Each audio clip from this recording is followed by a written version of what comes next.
আজ রান্না করব জর্দা পোলাও। এর জন্য চুলাতে একটা প্যান বসিয়ে দিয়েছি, দিয়ে দিলাম কিছু এলাচ, দারচিনি, তেজপাতা, একটু ভেজে নেব।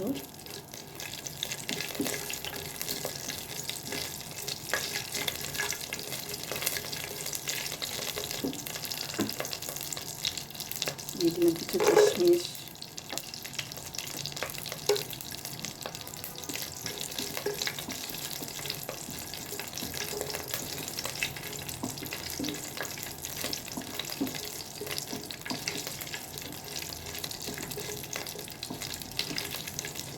মশলাগুলো যখন ভাজা হয়ে যাবে, মোটামুটি একটা গ্রান বের হবে, সুন্দর একটা গ্রান, তখন আমরা জর্দার জন্য যে চালটা আগে সিদ্ধ করে রেখেছিলাম সেটা আমরা এখানে দিয়ে দিব।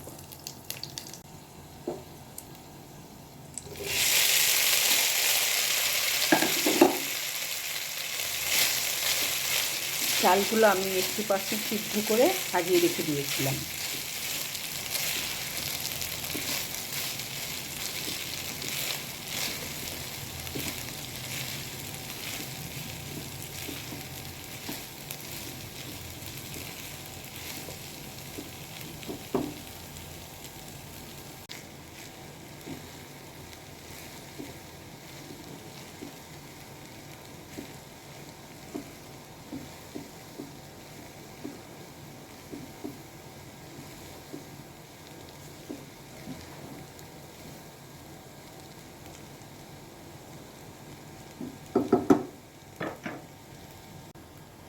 এখন আমি এখানে দিয়ে দিব চিনি। যে কাপ দিয়ে চাল নিয়েছিলাম সেই সম পরিমাণ চিনি আমি দিয়ে দিচ্ছি। আপনারা কম বেশি দিয়ে নিতে পারেন, যে যেমন মিষ্টি খায়, আমি ততটুকু। এখন চিনি থেকে কিছুটা পানি উঠবে, সেই পানিতে আমাদের যে 20% চাল শক্ত ছিল সেটা হয়ে যাবে।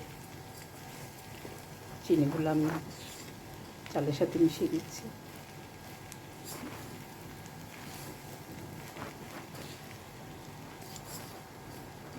এখন আমি কিছুক্ষণ চুলার জালটা একদম কমিয়ে কিছুক্ষণ চুলায় বসিয়ে রাখবো, 10 থেকে 15 মিনিট।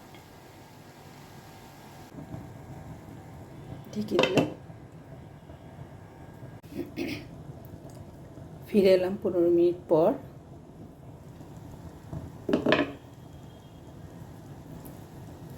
চালটা প্রায় হয়ে গেছে।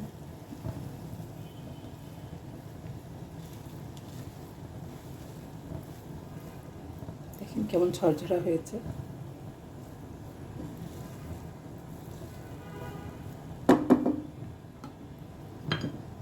এখন আমি এর উপরে কিছু বাদাম পেস্তা ছিটিয়ে দেব।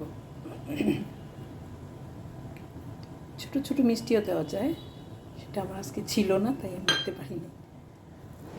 তারপরে ইচ্ছা করলে সেটাও দিতে পারেন।